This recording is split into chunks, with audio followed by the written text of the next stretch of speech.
Everyone in the cafeteria thought the Marine was the danger. The chairs had scraped back. The trays had crashed. 100 conversations had died in the same breath. And in the middle of it all stood Staff Sergeant Mason Carter, frozen beside an overturned table while his own dog blocked his path, as if Mason were the one who needed to be stopped. Rex had walked through dust storms, explosions, and gunfire without breaking discipline. He had followed Mason through places where one wrong step could end a life. He had obeyed hand signals in total darkness, found danger where no human eye could see it, and trusted Mason with a loyalty most people spent their whole lives searching for. But that afternoon, inside a crowded Marine base cafeteria, Rex turned his body between Mason and a trembling woman no one recognized. He did not bark. He did not attack. He simply stood there, steady and certain, refusing to let Mason move another inch. And the strangest part was not that everyone stared. The strangest part was the look in the dog's eyes. Rex was not confused. He was warning them. Before we go any further, tell me where you are watching from today. Drop your city, state, or country in the comments below.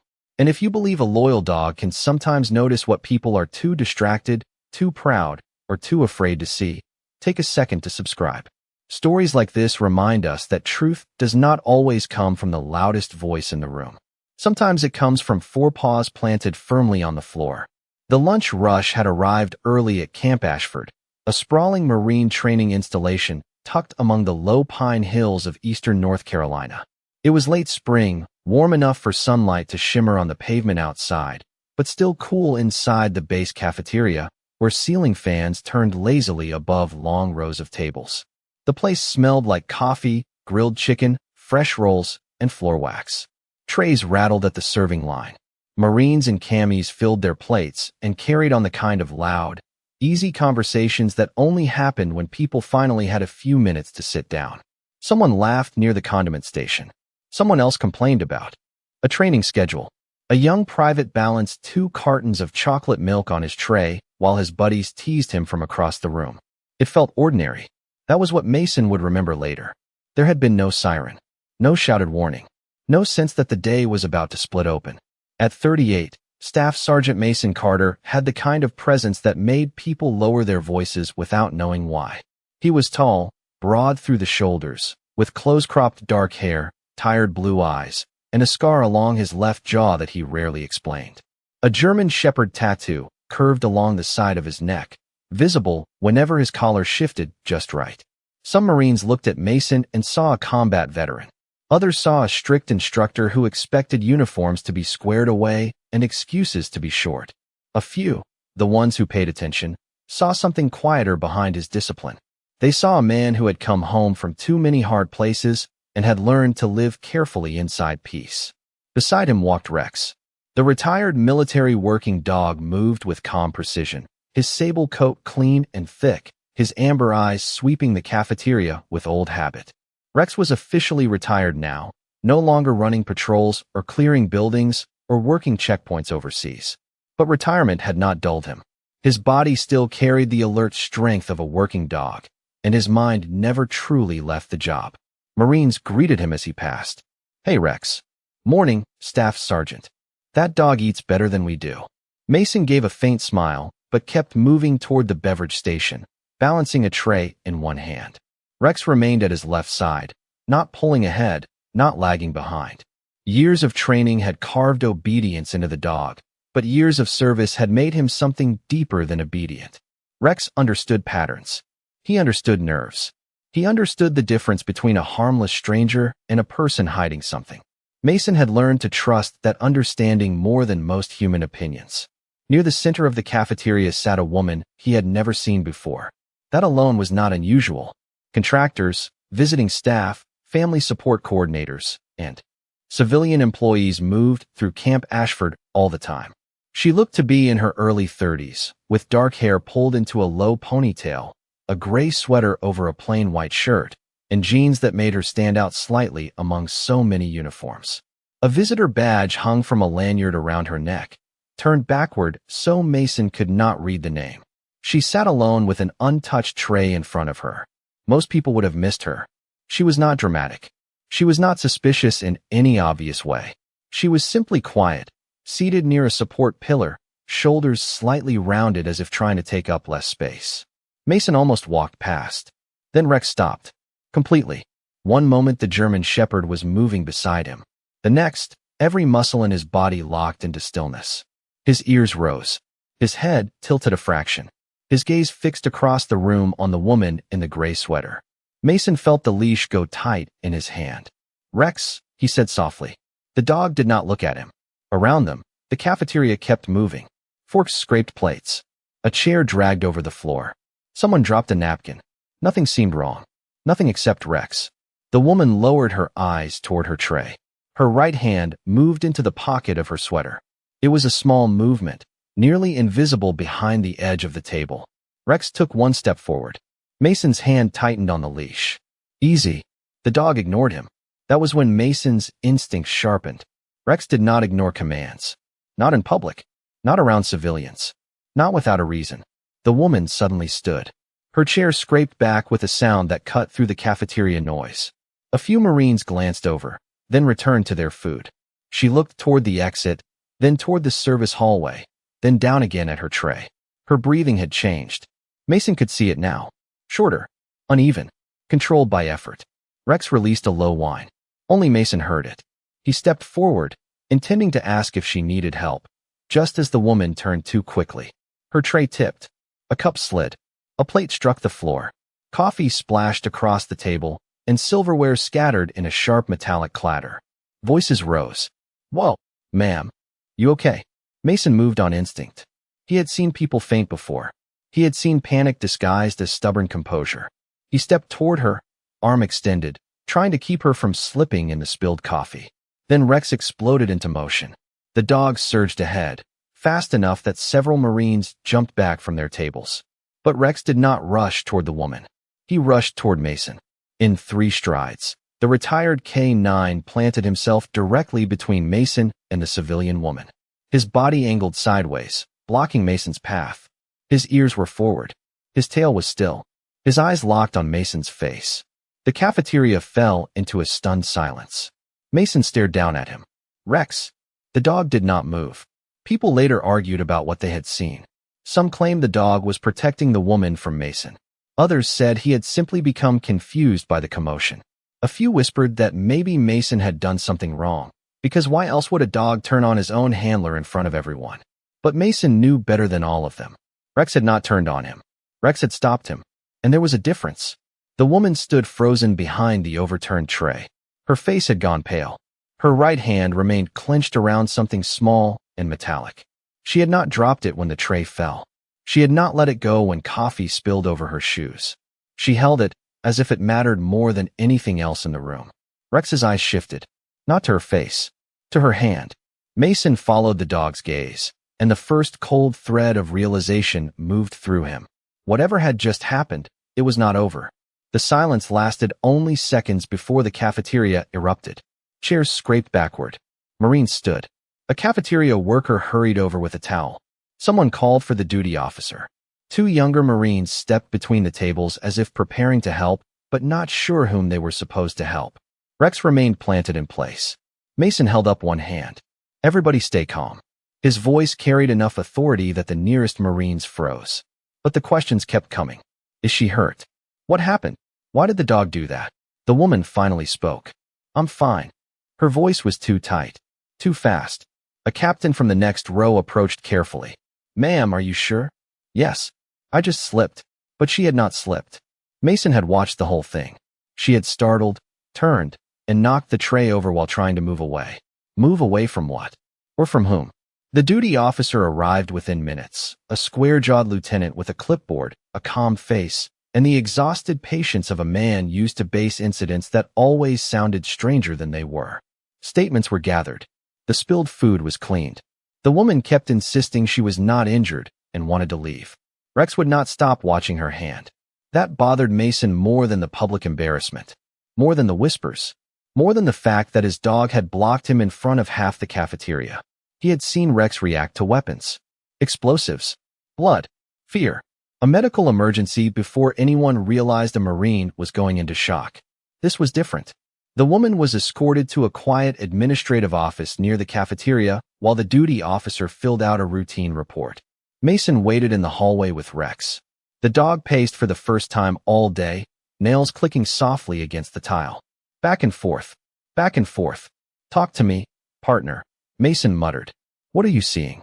Rex stopped near the closed office door. His nose twitched. Then he looked back at Mason with that same steady intensity. Mason leaned against the wall and replayed the incident in his mind.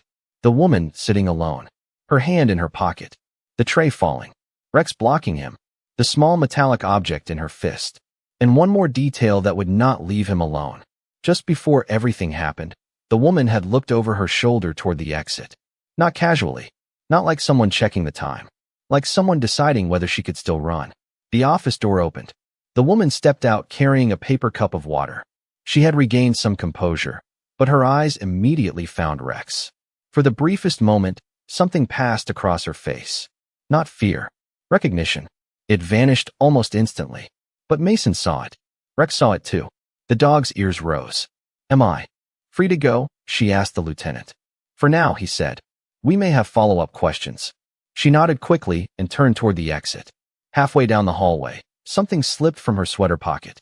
A tiny metallic object hit the floor and rolled under a bench. The woman froze. So did Rex. Mason crouched and retrieved it before she could move. It was not a key, not money, not jewelry. It was an old military K9 identification tag attached to a worn chain. Mason turned it over in his palm. Time had scratched away much of the lettering, but enough remained to read a name. Atlas. Below it was a faded service number and the partial mark of a rehabilitation facility in Virginia. Rex moved close immediately. His nose hovered inches above the tag. The dog inhaled once, then slowly sat down beside it. Then, with a gentleness that made Mason's throat tighten, Rex touched the tag with one paw, as if he remembered it. The hallway went quiet again. Even the lieutenant looked uncertain now. Ma'am, he said carefully, why do you have government K9 property? The woman closed her eyes. For the first time since the cafeteria, she looked less like someone hiding a secret and more like someone too tired to carry it. His name was Atlas, she said. Mason looked up. The dog. She nodded. He was one of ours. Ours. Her gaze moved to Rex. Her composure cracked just enough for tears to gather in her eyes. I worked with retired military dogs. A long time ago. Rex stood and walked toward her. Every person in the hallway watched. The German shepherd stopped directly in front of the woman. Not threatening. Not suspicious. He simply looked at her face. She lifted a trembling hand, hesitated, then placed it gently against the side of his neck. Rex closed his eyes for half a second. Mason forgot to breathe. Rex did not allow strangers to touch him like that. Not instantly. Not with that kind of calm acceptance. What's your name? Mason asked. The woman swallowed. Olivia Hayes. The name sounded real, but incomplete. Mason had heard enough careful answers to recognize the shape of a larger truth behind them. The lieutenant, sensing the moment had moved beyond a spilled tray, guided them into a small conference room down the hall. The blinds were half open, letting sunlight fall in narrow stripes across the table. Mason placed the K9 tag in the center. Rex sat beside Olivia's chair and refused to move away. Olivia stared at the tag as if it were a photograph of someone she had lost. Tell me about Atlas, Mason said. She folded her hands so tightly her knuckles turned pale. Atlas was a German shepherd assigned to a rehabilitation and transition program outside Norfolk. We took in military working dogs who were injured, retired, or unable to continue service. Some had handlers waiting for them. Some didn't. Some came in calm. Some came in broken in ways people couldn't see. Her voice softened. Atlas was gentle, too gentle for what had happened to him. He had a limp in his back leg and hated loud doors. But he would sit with the younger dogs when they panicked, almost like he was telling them they were safe. Rex leaned closer against her knee. Mason noticed. How did his tag end up with you? Olivia looked toward the window. Because his records disappeared. The word landed heavily. Disappeared how? Mason asked. On paper first, she said. Transfer records changed. Medical histories were altered. Adoption notes vanished. Dogs who had names, histories, handlers, injuries, medications, fears, habits. All of it started getting reduced to blank spaces or wrong numbers. The lieutenant frowned. That sounds like an administrative error.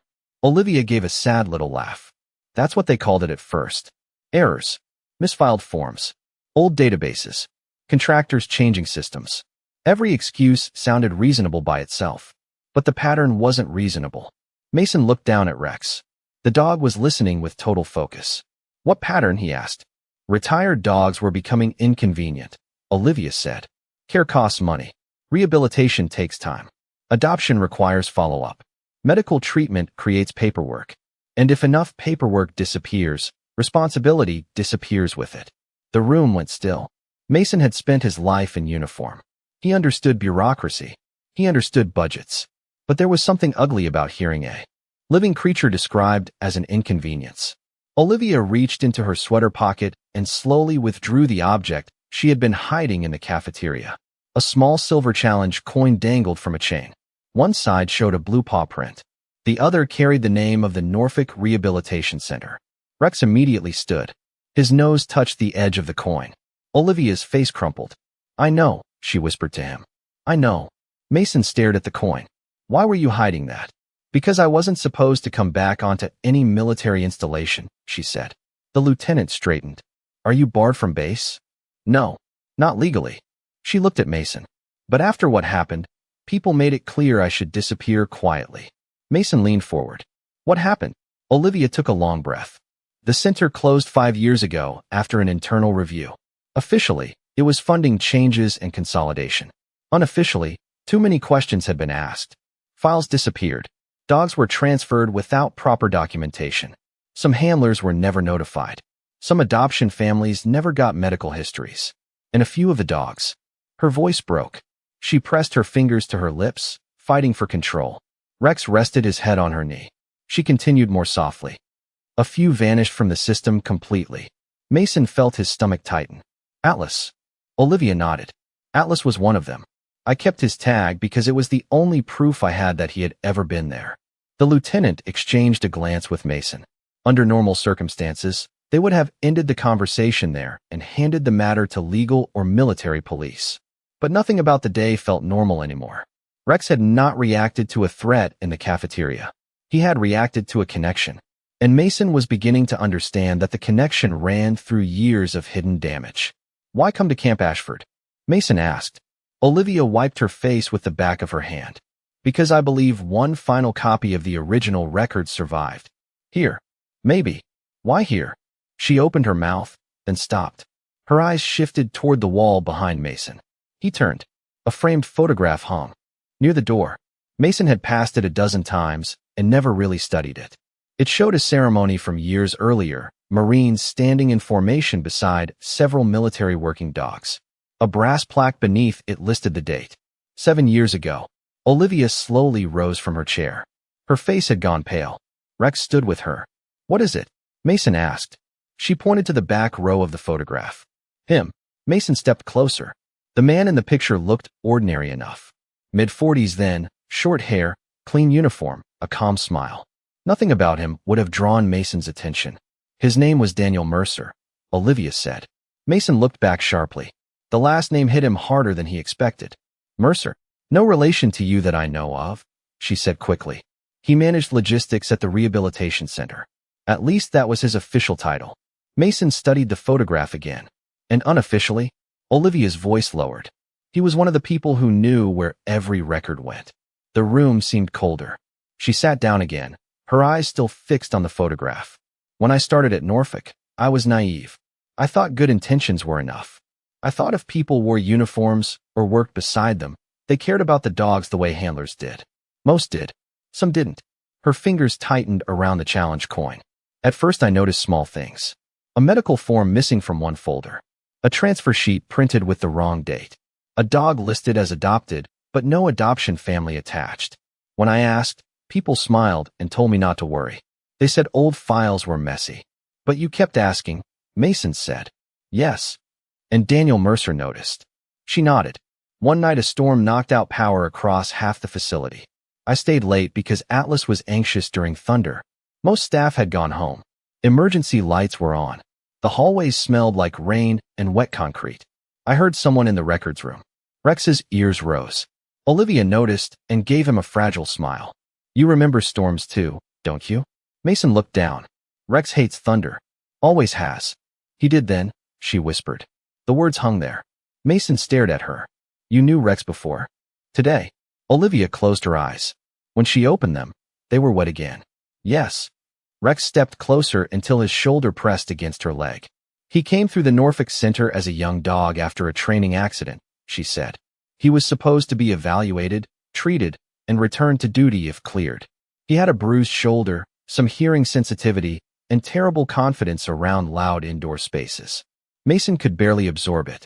Rex had been assigned to him years later, already trained, already steady, already the dog who seemed born knowing what to do. Mason had never known much about the earliest part of Rex's working life.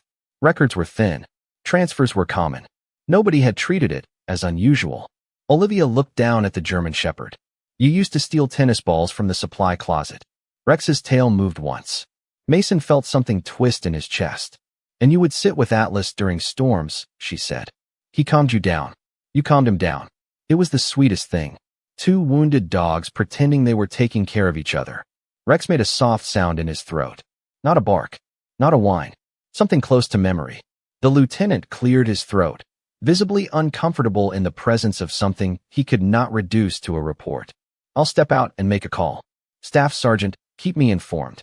When the door closed behind him, Mason sat across from Olivia. Why didn't you say you knew Rex? Because I didn't trust myself when I saw him, Olivia said. For 7 years I wondered what happened to him. I searched records that led nowhere. Then I walk into a cafeteria trying to find someone who might know about archived K9 transfers. And there he is. Older, stronger, alive. Standing beside you. She looked ashamed. I panicked. I reached for the coin. I was going to leave. Then the tray fell. Mason finally understood why Rex had blocked him. Not because Mason was a danger. Because Mason was about to step into a moment Rex had already understood. Rex had seen Olivia. He had smelled the old tag. The coin. The past. He had recognized a woman connected to the part of his life Mason never knew. And he had stopped everyone long enough to make them pay attention. Before Mason could speak, someone knocked on the conference room door. 3 slow knocks. Rex's entire body changed. His ears locked forward. His head lowered slightly. A low growl rolled from his chest, soft but unmistakable. Mason stood. Olivia went still. The knock came again. Calm. Patient. Deliberate. Mason opened the door. A man in a pressed uniform stood in the hallway holding a stack of folders. Mid-40s. Clean haircut. Polite smile. Major Andrew Keller, according to the name tape. Sorry to interrupt, he said. I heard there was a cafeteria incident involving a civilian visitor and some old rehabilitation material. Mason did not move aside. We're handling it. Keller's eyes moved past Mason for half a second. They landed on Olivia, then on the challenge coin in her hand. Rex growled again. Major Keller's smile did not change, but something behind his eyes tightened. Beautiful animal, he said. Rex remained fixed on him. If any archived documents connected to the Norfolk Rehabilitation Program surface, Keller continued, please route them through administrative operations. Standard procedure. I'll keep that in mind, Mason said. Keller nodded and walked away. Mason closed the door. Olivia was already standing. He's connected, she whispered. To Daniel Mercer? Maybe not directly, but he recognized the coin. He tried not to show it, but he did. Mason thought of Keller's eyes, the too smooth tone, the perfect timing. Rex moved to the door and sniffed along the gap near the floor. Then he turned toward the old photograph again. Olivia followed his gaze. The date, she said. Mason looked at the brass plaque. 7 years ago. The same year Rex came through the Norfolk Center. The same year Atlas disappeared from official records. The same year Olivia began documenting missing files. 3 days after that ceremony, Olivia said, voice barely above a whisper. Daniel Mercer came looking for me. Mason waited. She rubbed her thumb over the edge of the challenge coin. He was polite. That was the worst part. He never threatened me directly. He just said careers were fragile. He said good programs could close when employees created problems. He said dogs needed stability, not crusaders. What did you do? I made copies of everything. Original records, transfer documents, medical forms, emails, photos. I had one set in a storage building at Norfolk. The building had a blue paw print on it. It was part of our marking system for K9 supplies. She reached into her pocket and pulled out a worn photograph. Mason looked at it.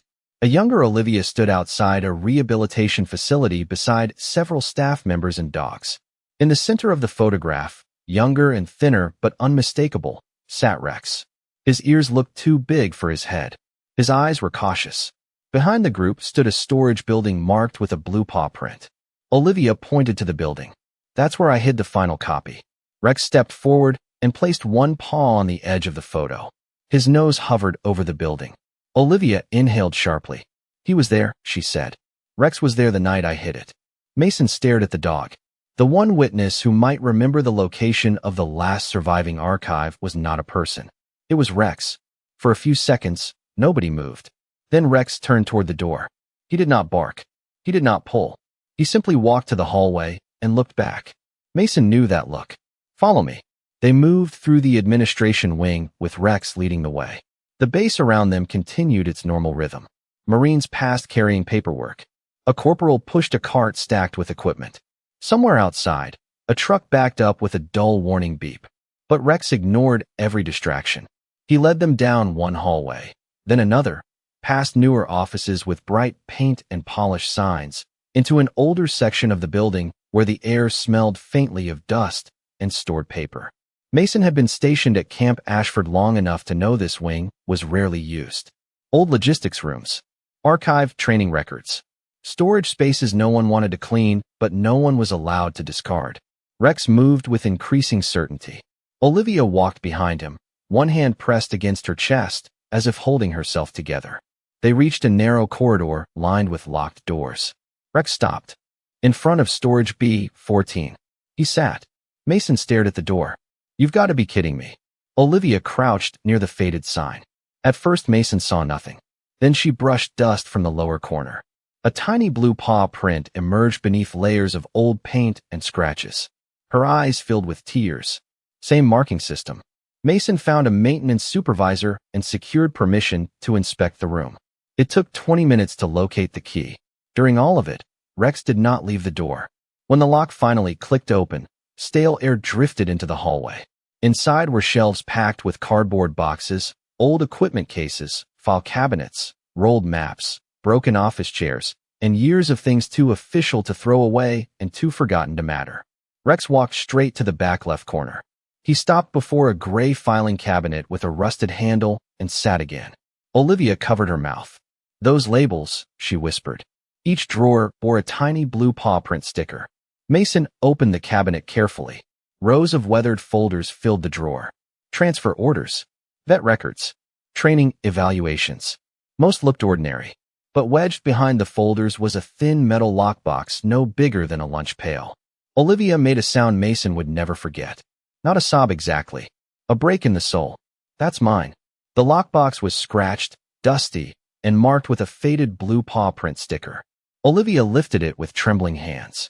The old latch resisted, then gave way. Inside lay a handful of printed documents, several photographs, a chain with another worn K9 tag, and a single flash drive wrapped in plastic. Mason looked at the photographs. Atlas standing in a kennel yard, one rear leg slightly lifted. Rex as a younger dog sitting beside Olivia. Other dogs whose names were written on the backs in careful ink. Duke, Pearl, Ranger, Moose, Bella, Titan. Names that had nearly been erased. Olivia held the flash drive like it was something living. This is what they wanted, she whispered. Rex rested his head against her arm. She bent down and pressed her forehead briefly against his. You remembered, she said. All these years, and you remembered. Mason turned away for a moment, not because he was embarrassed by her tears, but because something in the quiet loyalty of that dog made his own eyes burn. They returned to a secure office and, with the duty officer now fully involved, connected the flash drive to an isolated government laptop. For several seconds, nothing happened. Then folders appeared. Original intake records, medical evaluations, adoption histories, transfer notes, internal emails, photographs, scan tags. Olivia covered her mouth with both hands. They're here, she said. They're all here. Mason leaned closer. The files backed up everything she had claimed. Original documents showed dogs assigned to rehabilitation with specific medical needs and retirement plans. Later documents showed altered histories, missing treatment notes, false transfer destinations, and names removed from active tracking systems. It was not random. It was a pattern. At the bottom of the directory sat one file labeled Final Statement. Olivia shook her head. I don't know what that is. The duty officer glanced at Mason, then clicked play. Static flickered across the screen. Then Daniel Mercer appeared. He was older than in the hallway photograph. Tired. Unshaven. His uniform jacket was gone, his sleeves rolled up, his eyes shadowed by sleeplessness. He sat alone in what looked like an office at the Norfolk facility. If this recording is being viewed, Daniel said. Then somebody found the archive. Good. Olivia sank slowly into a chair. Rex lifted his head toward the screen. Daniel looked directly into the camera. What happened here was not one mistake. It was not one missing folder. It was a culture of convenience. Retired military dogs were treated like paperwork no one wanted to keep carrying. When records disappeared, obligations disappeared. Medical bills disappeared. Follow-up care disappeared. Questions disappeared. His voice tightened. But the dogs did not disappear. They still existed. They still remembered. They still hurt. And some of us failed them.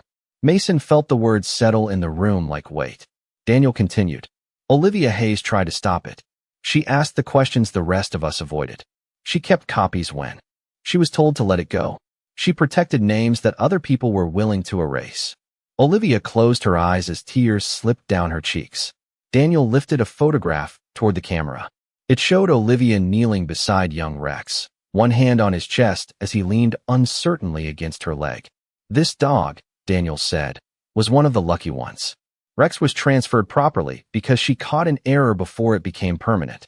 If she hadn't, he might have vanished into the same broken system as the others. Mason looked down at Rex.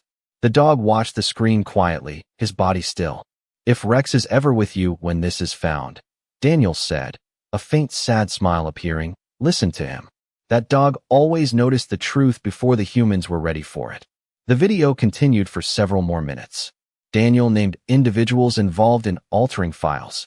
He described pressure from administrators, budget concerns, and quiet directives to simplify records.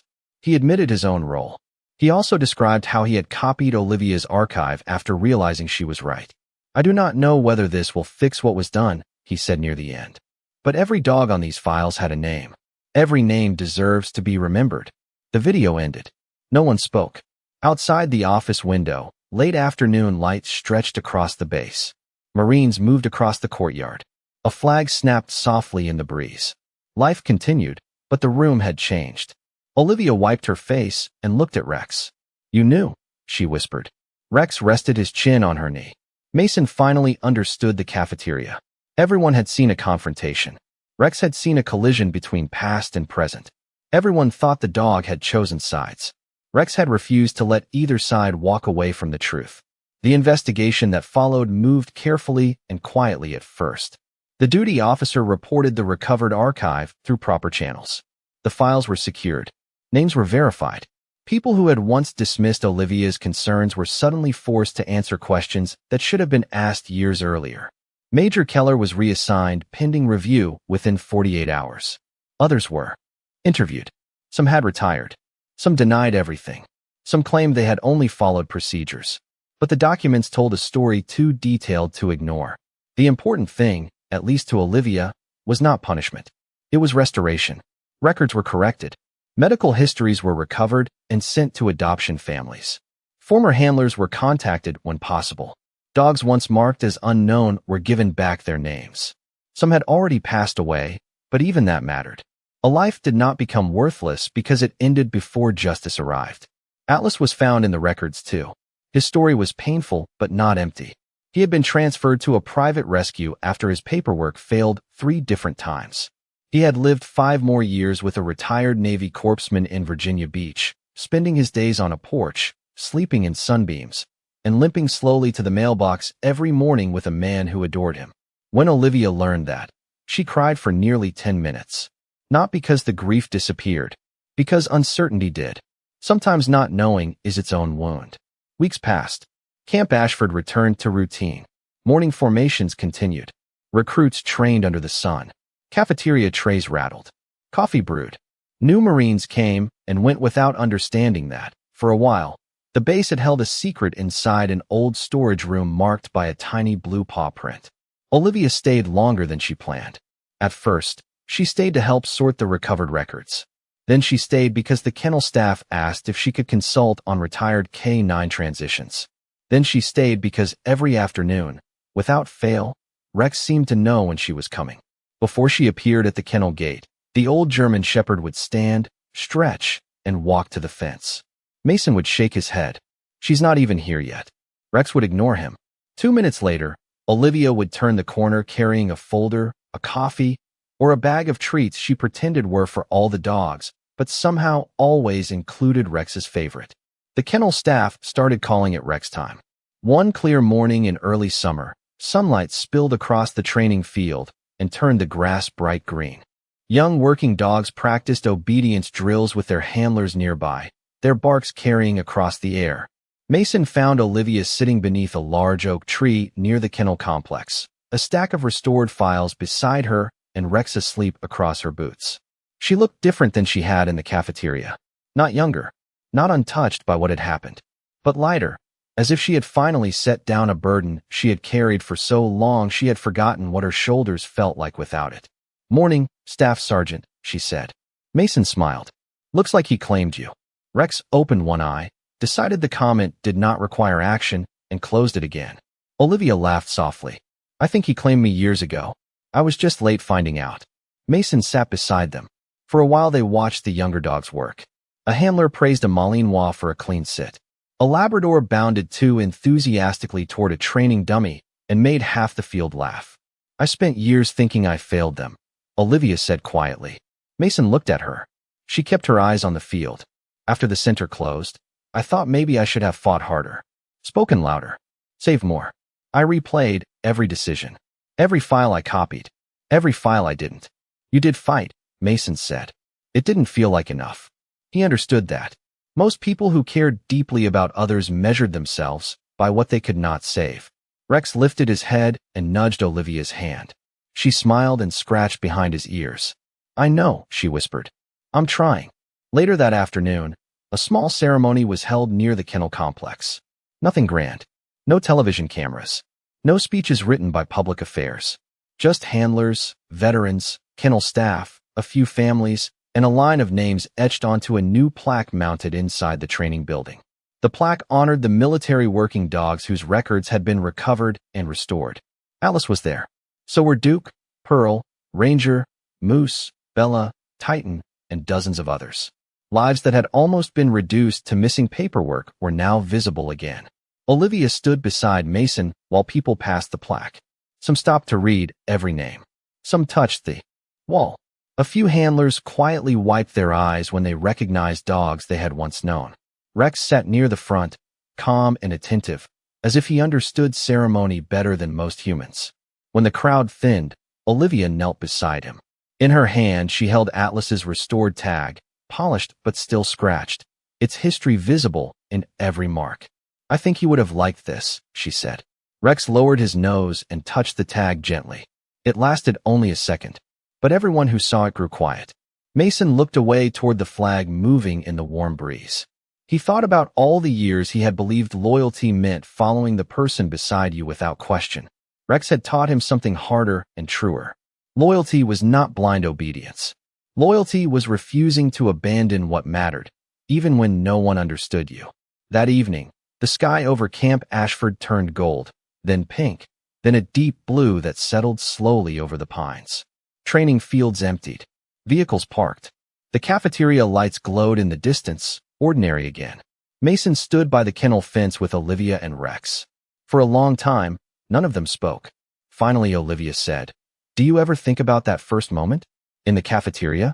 Mason laughed softly. "Hard to forget my own dog making me look like the problem in front of the whole base." She smiled. "He wasn't making you look like the problem." "No," Mason said, looking down at Rex. "He was making sure I didn't miss the answer." Rex leaned against Olivia's leg, eyes half closed in the fading light. The bass bugle sounded in the distance. The note carried across the evening air, clear and solemn, fading slowly over the training grounds. Olivia rested her hand on Rex's shoulder. "Thank you," she whispered. The dog did not move. He did not need to. Some gratitude was too deep for commands, too old for explanation, too quiet for applause. The next morning, Mason found Olivia alone in the archive office with 3 boxes open around her. She had been there before sunrise, checking names against service numbers, matching old photographs to restored medical summaries, and writing short notes for families who deserved to know the truth. Without drowning in military language, a half-empty cup of coffee sat cold beside her elbow. Rex lay under the desk with his chin on her boot, refusing to leave even when Mason tried to call him outside. "You know you don't have to fix all of this in one day," Mason said from the doorway. Olivia looked up with tired eyes and a small smile. "I know. Do you?" She glanced down at the files. "For years I thought the worst part was that nobody believed me. But that wasn't it. The worst part was thinking the dogs might never be known correctly again, that their stories would end with a blank line or a wrong transfer code." Mason stepped into the room and picked up a photograph from the top of a folder. It showed a black and tan shepherd with cloudy eyes leaning against the knee of a gray-haired man in a lawn chair. On the back, someone had written Atlas and Frank, July 4th. "Frank was the corpseman?" Mason asked. Olivia nodded. "His daughter sent that yesterday after we reached out. She said Atlas slept through fireworks that year because Frank sat beside him on the porch with one hand over his ear. Imagine that. 2 old veterans helping each other through the noise." Mason looked at Rex, who had opened one eye at the word fireworks. "Sounds familiar." Olivia laughed, and this time the sound did not break at the edges. It filled the little office softly, like a window opening after a long season of stale air. That was when Mason realized the archive was not just restoring the past. It was giving people permission to grieve honestly. Families called with stories. Former handlers sent photographs. Retired service members wrote emails that began stiffly and ended with memories they had never told anyone before. One man said his dog had saved him twice, once overseas and once after they both came home. Another woman admitted she had kept her husband's retired canine collar in a cedar box because it still smelled faintly like the dog who had slept at the foot of their bed. Piece by piece, the missing names became more than names. They became habits, scars, favorite toys, bad knees, brave hearts, muddy paw prints on kitchen floors, and final goodbyes spoken by people who had loved them. And every time Olivia grew quiet under the weight of it, Rex would rise, press his shoulder against her leg, and remind her without words that remembering did not have to mean suffering alone. Months later, people at Camp Ashford still told the cafeteria story. Some told it dramatically, with Rex charging between Mason and Olivia like a hero in a movie. Others told it with laughter, remembering the spilled coffee and the stunned look on Mason's face. But Mason never told it that way. When young Marines asked him what really happened, he would pause, look toward Rex, and say the same thing every time. "We saw a stranger. Rex saw a friend. We saw a problem. Rex saw a promise. We saw a moment of confusion. Rex saw 7 years of truth trying to come home." And if they laughed or looked puzzled, Mason would add one more thing. Pay attention to what loyal dogs refuse to ignore. They are not distracted by rank, pride, paperwork, or fear. They know the difference between noise and meaning. And sometimes, when people are too busy defending themselves, a dog is the only one brave enough to stand still and make everybody look again. By the end of that summer, Olivia had accepted a civilian position helping Camp Ashford improve its retired K-9 transition program. Every file had to be complete. Every medical note had to travel with the dog. Every adoption family had to receive the truth, even the difficult parts. She was gentle with the animals and firm with the humans, which Mason came to believe was exactly the right combination. Rex attended her first training session for new handlers. Officially, he was there as a retired demonstration dog. Unofficially, he was there because Olivia had asked. She stood in front of a small group of Marines and held up a worn K-9 tag. "This belonged to Atlas," she said. "He was almost erased by paperwork. But he was never just paperwork. No working dog is. They are partners. They are patients. They are veterans in their own right. They have fears, habits, injuries, preferences, memories, and names. If you remember nothing else from today, remember this. A record is not just a record. Sometimes it is the last proof that a loyal life mattered." The room was silent. Rex sat beside her, straight-backed and calm. Mason watched from the doorway, arms folded, feeling a pride he did not quite know where to place. Part of it belonged to Olivia, part to the program, part to the dogs whose names had been restored. Most of it belonged to Rex, the dog who had embarrassed him in a cafeteria, the dog who had ignored a command because obedience would have been easier, but truth mattered more. The dog who had remembered a woman, a tag, a coin, a building, and a promise long after everyone else had moved on. After the session ended, Olivia knelt beside Rex in the empty classroom. "You did good," she told him. Rex pressed his forehead gently against her chest. Mason pretended not to see her tears. Outside, the day was bright and warm. The pines moved softly in the breeze. Somewhere across the base, younger dogs barked as they trained for futures no one could fully predict. Mason stepped outside with Rex and Olivia, and for once, the quiet felt complete.